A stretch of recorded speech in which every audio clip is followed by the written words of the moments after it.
नमस्कार।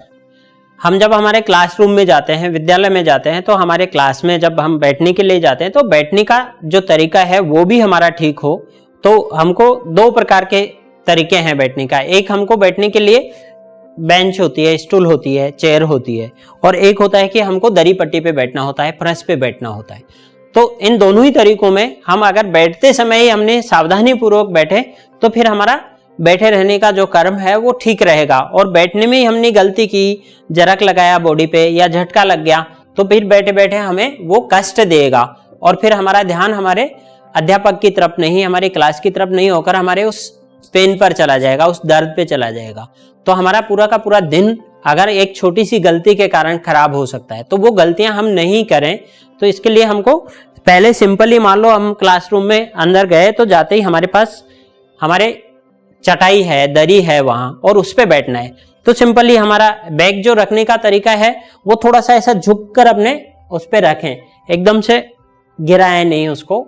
तो बिल्कुल आराम से ऐसे एक साइड से थोड़ा सा झुक कर उसको रखें। आगे पीछे पैर रखें, दोनों पैर यूं पैरेलल नहीं, थोड़ा सा आगे पीछे रखकर और उसको रख दें। उसके बाद में हमारे बैठने की बारी। तो बैठने के लिए अपने डेस्क के सामने जाएंगे और जाने के बाद सिंपल सा, जैसे भगवान श्री कृष्ण खड़े होते हैं ना, ऐसा तो अपने पैर को बेंड करना है और फिर आराम से आपको बैठ जाना है। अब इसमें भी अभी आजकल के बच्चों को, कुछ बच्चे ऐसे होते हैं जिनके थाई पे बहुत सारा फैट जनरेट हो गया है, वो ऐसा भी नहीं बैठ सकता।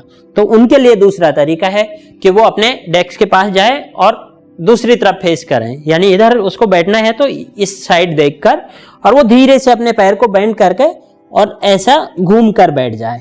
तो हाथ का सपोर्ट लेना होगा उसको थोड़ा सा, और वो आराम से ऐसे बैठेगा। लेकिन पहले वाले तरीके से अगर बैठ पाए तो वो बेस्ट है कि, और उठने का भी वही तरीका है फिर कि जैसे दोनों पैर क्रॉस रहते हैं हमारे, तो एक पैर पे वजन देते हैं और फिर दूसरे पर वजन आता है, वो बाहर निकल जाता है ऐसे।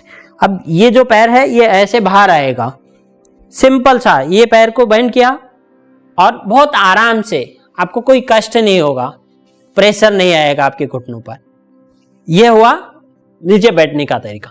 अब बैठने के बाद जब हम बैठ जाते हैं तो कुछ लोगों का हिप जो है वो बाहर की ओर रोटेट हो जाता है, ऐसे ऐसे खिसक के बैठ जाता है वो, इससे यह आर्च बनता है यहाँ। तो बैठने के बाद भी हम थोड़ा सा बस अपने आप को ऐसे एक बार ऊपर उठाएं और मामूली सा यूं बैठकर पीछे धकेल दें, अपने आप को पुश कर दें। ये लो, ऐसा बैठने पर आपकी स्पाइन अलर्ट हो जाएगी और आप बहुत आराम से बिना किसी हलचल के बहुत देर तक बैठे रहने में सफल रहेंगे। और ऐसा बैठने से आपकी एकाग्रता भी बनेगी। आपको जो सामने अध्ययन हो रहा होगा उस पे आपका ध्यान एकाग्र होगा, क्योंकि शरीर रिलैक्स रहेगा तो ध्यान अपने आप ही, और शरीर रिलैक्स नहीं रहेगा, ऐसे बैठ गए तो थोड़ी देर बाद में ऐसा ऐसे हमको झूलना पड़ेगा, तो हमारा ध्यान इधर आ जाएगा सामने के बजाय। तो ये एक सिंपल सा तरीका है कि बैठने के बाद ऊपर उठे थोड़े से और अपने आप को पीछे की तरफ पुश कर दिया। यह हुआ हमारे दरी पे, चटाई पे बैठने का तरीका। ऐसे ही हमको हमारे स्टूल पे बैठना होता है। तो स्टूल पे बैठने के लिए सामान्यतः हम गए उसके पास और बिल्कुल आराम से ऐसे झुक कर बैठना है, आगे होकर बैठना है ऐसा। अगर ऐसे बैठते हैं तो ऐसे गिरेंगे, और गिरते ही ये देखो ये वाइब्रेट हुई बॉडी, तो कहीं ना कहीं न प्रेशराइज हो जाएगी। तो सिंपल सा हम सामने गए, जाकर हम थोड़ा सा आगे झुके और ये आराम से बैठ गए। अब इसमें भी बैठने के बाद अब कुछ बच्चे ऐसे बैठ जाते हैं,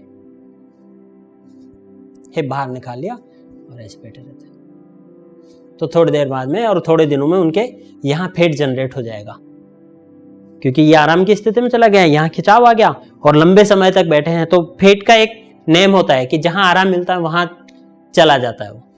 तो इसमें भी वही तरीका अपनाना है हमको कि बैठने के बाद थोड़ा सा आगे आना अपने चेयर के और फिर ऐसे पीछे चले जाना है बस। तो ऐसे पीछे जाते ही ये देखो उसके पैरेलल होगा, बिल्कुल बाहर नहीं निकलेगा, और आप ऐसे। अब इस स्थिति में आप थोड़ा बहुत झुकते भी हैं तो भी आपकी बैक जो है वो बिल्कुल अलर्ट रहेगी, वो बेंड नहीं होगी। और बाकी ऐसे, यानी थोड़ा आगे आए और मामूली सा रग करते हुए पीछे चले गए। ये सिंपल। अब पैरों की स्थिति हमारी, ऐसे बैठ जाते हैं, तो थोड़ी देर के लिए तो ठीक है, लेकिन हमको लंबे समय बैठना है तो पैर थोड़े से खुले रहने चाहिए, अंदर से बाहर की तरफ थोड़े, तो घुटने थोड़े से अंदर रहेंगे, घुटने बाहर नहीं जाएंगे और पंजे बाहर जाएंगे ऐसे। तो ये जो स्थिति है इसमें फिर आपको खिंचाव नहीं आएगा बहुत लंबे समय तक। ये स्थिति में बैठेंगे तो हम दिन भर एनर्जेटिक रहेंगे, ऊर्जावान रहेंगे और हमारे को बिल्कुल अच्छा लगेगा। दिन भर हम जब क्लास से बाहर जाएंगे तो हम घर जाकर ऐसे मुंह लटका कर नहीं जाएंगे कि हाँ बहुत सारी मेहनत करके आए, बिल्कुल एनर्जेटिक होते हुए ही घर जाएंगे। एकदम ऐसा लगेगा कि हाँ हम कुछ काम कर आए हैं जो ऊर्जा के साथ करके आए हैं।